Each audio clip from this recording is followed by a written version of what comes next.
Bakit nga ba hindi natin nakikita ang mga old generation characters dito sa Boruto 2 Blue Vortex? Nasaan na sina Kakashi, Sai, Sakura, Tsunade, Rock Lee at marami pang iba? Well, sa video ngang ito ay ating sasagutin kung nasaan na nga ba ang mga karakter na nabanggit ko at yung iba pa. Pakipindot nga muna ng like din atin nang simulan. Simulan nga natin to guys sa mga pinaka-importanteng karakter. As we all know, itong si Naruto at Hinata nga ay kasalukuyang walang malay na nakasil sa loob ng Daikokoten Dimension ni Kawaki. At dito nga guys sa dimensyong ito ay hindi nga gumagalaw ang oras. Meaning imbis na 36 years old na nga dapat matapos ang time skip ay nanatili nga ditong 33 years old si Naruto. Ganon rin itong si Hinata dito na nanatiling 32 years old. At hindi pa nga natin alam kung hanggang kailan sila mananatili sa loob ng dimensyong ito. Moving on, itong si Shikamaru naman ay kasalukuyang ginagampanan ng posisyon bilang Hokage ng Hidden Leaf Village. At si Konohamaru ngayong kasalukuyang gumaganap na kanang kamay niya. Ang dalawang Konoha advisors naman na si Homura at Koharu ay parang mga immortal nga at buhay pa rin hanggang ngayon.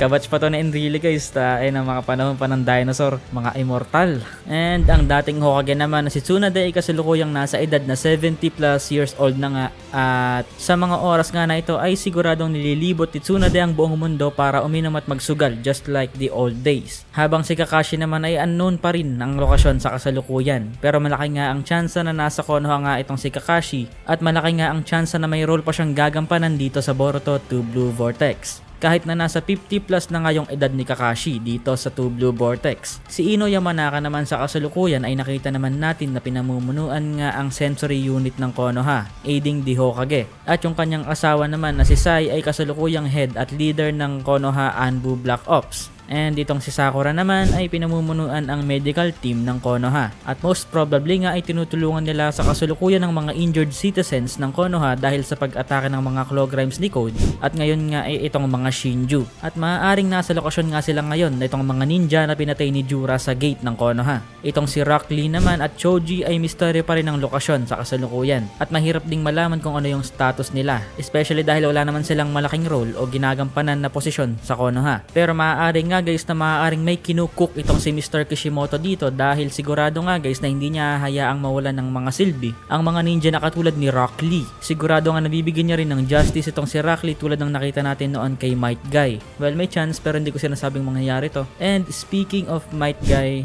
sigurado nga kasama siya ngayon ni Kakashi sa kasalukuyan kung nasaan man sila ngayon. Then itong si Moegi, alam naman natin na kasalukuyang puno itong si Moegi. At kasama niyang puno rin ay si Sasuke. At itong si Matsuri nga yung clone nitong si Moegi habang si Hita rin naman yung naging clone ni Sasuke. Ay, hindi ko pa nalagay sa una si Sasuke. Pero yun nga, si Sasuke nga ay kasalukuyang puno. And lastly, kung wala na akong nakakalimutang importanteng karakter, ang natitira na nga lang ay si Orochimaru. Malaki nga ang tsansa na sa kasalukuyan nga guys ay nandito pa rin si Orochimaru sa kanyang hideout at kasalukuyan pa rin minomonitor nitong si Captain Yamato. Oo guys, maaaring ito pa rin yung duty nitong si Yamato. Pero malaki nga ang tsansa na pasikretong tinutulungan nitong si Orochimaru itong si Boruto at Kashin Koji under the shadows. Dahil nakita naman natin sa chapter 9 na itong si Boruto at Kashin Koji nga ay nag-take shelter dito sa hideout ni Orochimaru.